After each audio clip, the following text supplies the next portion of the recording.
Assalamualaikum warahmatullahi wabarakatuh. Selamat pagi.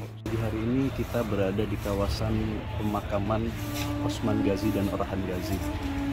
Dan yang di depan kita ini adalah kebetulan makamnya dari Orhan Ghazi. Beliau adalah Sultan kedua dari dinasti Utsmaniyah, dari Kesultanan Utsmaniyah. Osman Ghazi adalah sultan yang pertama, kemudian dilanjutkan oleh anak beliau yang pertama. Jadi Osman itu punya dua anak, Orhan dan Alauddin. Kalau yang Alauddin makamnya berdampingan dengan ayahnya, ada di ruangan terpisah dari Orhan, karena beliau memang lebih ke fokusnya lebih ke ilmuwan. Jadi beliau lebih memilih menjadi ulama daripada meneruskan jejak ayahnya menjadi seorang Ghazi. Ghazi itu seperti pejuang ya. Nah, kalau Orhan Ghazi memang mengikuti jejak ayahnya. Beliau lebih suka berjihad dan berjuang di jalan Allah dengan bertempur. Beda dengan anaknya yang kedua. Orhan Ghazi ini yang kemarin kita sempat, kalau yang sudah nonton video sebelumnya, kita kemarin sempat datang ke Bilecik. Beliau adalah anak dari Balah Hatun, atau biasanya ada dua nama, karena kemarin saya temukan di salah satu catatan di depan makam Syekh Abdul Balagh. Di sana ada tulisan Balah Hatun dalam Malhun Hatun dalam kurung Rabi'ah Balah Hatun. Jadi satu orang ini ada dua nama sebutan. Bisa kadang-kadang disebut dalam kitab itu Balah Hatun, kadang disebut dengan Malhatun. Nah, ini beliau adalah anaknya dari Balah Hatun atau Malhatun. Jadi Orhan Ghazi ini penerus dinasti Kesultanan Ottoman setelah ayahnya Osman Ghazi wafat. Ada kisah menarik antara Osman Ghazi dan Orhan Ghazi ketika Osman Ghazi sudah menjelang wafatnya. Beliau sedang sakit keras, berbulan-bulan tidak dapat melanjutkan jihadnya, hingga akhirnya diteruskan oleh Orhan. Pada suatu kesempatan di dalam kamar, Orhan bertanya kepada ayahnya, "Wahai ayahku, kenapa engkau tidak memilih tinggal di istana?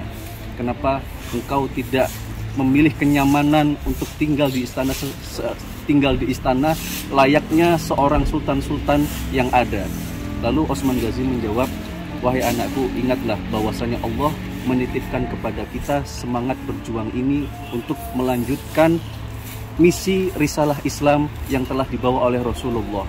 Kalau sampai kita memilih tinggal di istana, saya takut, saya akan enggan, saya akan malas untuk berjihad."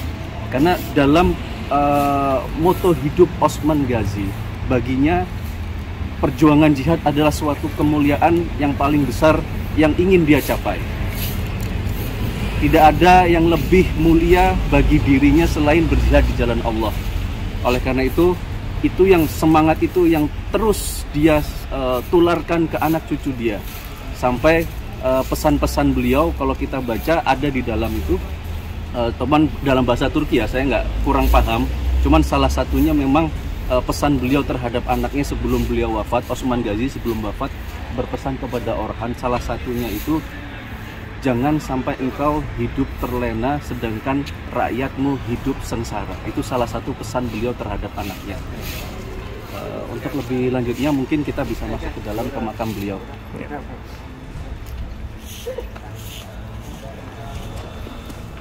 Nah, ini sekarang kita masuk ke dalam makamnya ya. Seperti inilah pemandangannya teman-teman. Masya Allah.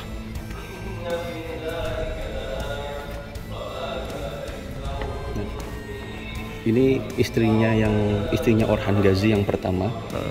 Istri yang kedua dimakamkan di kawasan satunya dekat dengan Osman Ghazi. Ini istri yang pertama. Istri yang pertama. Istri yang pertama dari Sultan Orhan. Sultan Orhan. Nah, ini Pangeran Korkut Shahzade Korkut ini anaknya Bayazid kedua. Bayazid kedua itu anaknya Sultan Muhammad Al-Fatih. Jadi ini cucunya Sultan Orhan. Iya, cucunya Sultan Al-Fatih, betul. Ini makamnya Sultan Orhan, Sultan Ottoman yang kedua.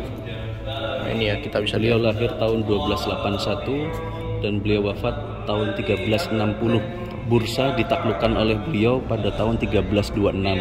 Jadi sekitar berapa? 1360 kurangi 1326 sekitar 44 tahun beliau memimpin di sini. Masya Allah. Ini pemandangan makamnya. Kalau ini, Nah, itu makam pangeran-pangerannya, pangeran-pangerannya. keturunan Ottoman semuanya. Masya Allah. Nah, seperti inilah. Di sini ada murotal juga ya, 24 jam. Dan ini live. Yang baca ada di Ya, sana. dan ini live. Sama seperti di Top Kapo Museum. Kiswah semua sultan rata-rata tulisannya tuh inna fatahna laka fathan.